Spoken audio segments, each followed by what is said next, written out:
அன்பானவர்கள் அனைவருக்கும் இனிமையான மகிழ்வான வணக்கங்கள். நிறைய பேருக்கு மனசுலங்க நம்ம தான் பெரியவங்க, நம்மளால தான் எல்லாம் முடியும், நம்மளை விட்டால் யாரும் கிடையாதுங்கிற மமதையும் அகந்தையும் நிறையாவே இருக்குங்க. நம்மளை படைத்த ஆண்டவனை சுத்தமாக மறந்துடுவோம். இயக்குவது அவர்தான். ஃபீஸை பிடுங்கிட்டாருன்னா அவ்வளோதான், நமக்கு வேலையே இல்லை அப்படிங்கிறதையும் நம்ம மறந்துடுவோம்.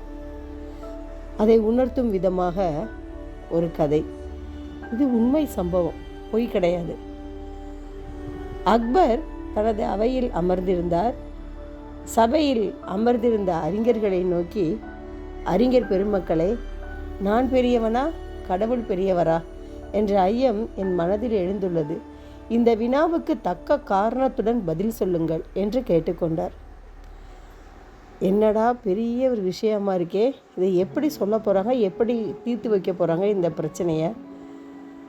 கடவுள் பெரியவர்னு சொன்னால் அரசவையில் நம்மளை வச்சுருக்க மாட்டாங்க, சாப்பாடு கிடைக்காது, என்ன செய்கிறது? ஒன்றுமே புரியல. பொய்யை தான் சொல்லணும், வேறு வழி கிடையாது. இதை விட தக்க காரணம் வேற கேட்டிருக்காங்களே அப்படின்னு அரசவையில் இருந்த அனைவருக்கும் பெரிய குழப்பம். அக்பரை விட கடவுள் பெரியவர் என்பதை சொல்லவே தேவையில்லை. ஆனால் அரசர் கோபித்துக் கொள்வாரோ என எண்ணி மற்றவர்கள் மௌனமாக இருந்தார்கள். ஆனால் வல்லவனுக்கு வல்லவன் வையகத்திலும் உண்டு. மதிநுட்பம் வாய்ந்த அறிஞரான பீர்பால் எழுந்து நின்றார். உமது கருத்து என்ன என்று கேட்டார் அக்பர். மன்னர் பெருமானே, இந்த விஷயத்தில் சந்தேகத்துக்கு என்ன இடம் இருக்கிறது? கடவுளை விட தாங்கள் தானே பெரியவர் என்றார் பீர்பால். அக்பருக்கு ஒரே வியப்பு. ஏன்னா உண்மை தெரியுமே அக்பருக்கு, இருந்தாலும் என்ன இப்படி சொல்கிறாரு? ஒரு பக்கம் மகிழ்ச்சியாகவும் இருக்குது. மதியோகி பீர்பாலே, உமது கூற்றை தக்க காரணத்துடன் விளக்கும் என்றார் அக்பர். சக்கரவர்த்தி அவர்களே, என்னை தங்களுக்கு பிடிக்கவில்லை என்று வைத்துக்கொள்ளுங்கள். உடனே என்ன செய்வீர்கள்? என்னை நாடு கடத்தி விட தங்களால் முடியும். ஆனால் கடவுளுக்கு என்னை பிடிக்காவிட்டாலும் என்னை நாடு கடத்த முடியாது என்றார் பீர்பால்.